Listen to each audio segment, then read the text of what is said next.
L'Allemagne va-t-elle entraîner la zone euro vers le fond?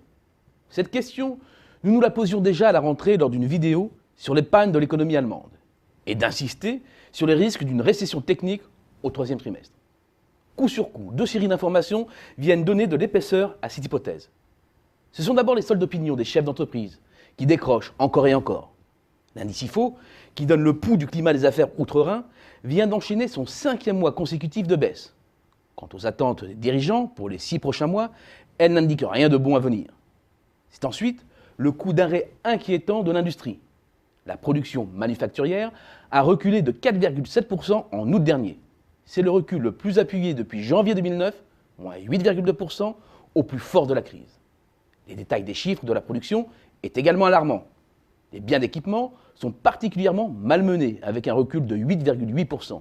C'est également le pire résultat depuis janvier 2009, et cela augure mal de l'évolution de l'investissement.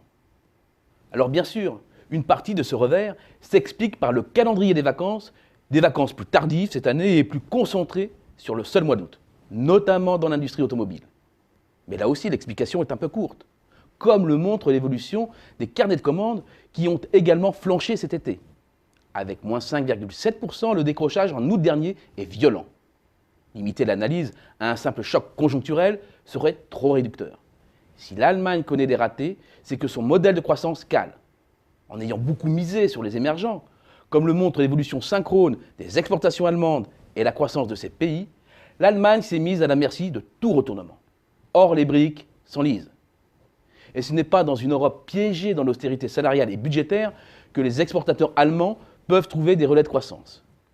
C'est ensuite la concurrence de plus en plus rude venue du Japon et des États-Unis en plein renouveau industriel. Pays mercantiliste, l'Allemagne, on le sait.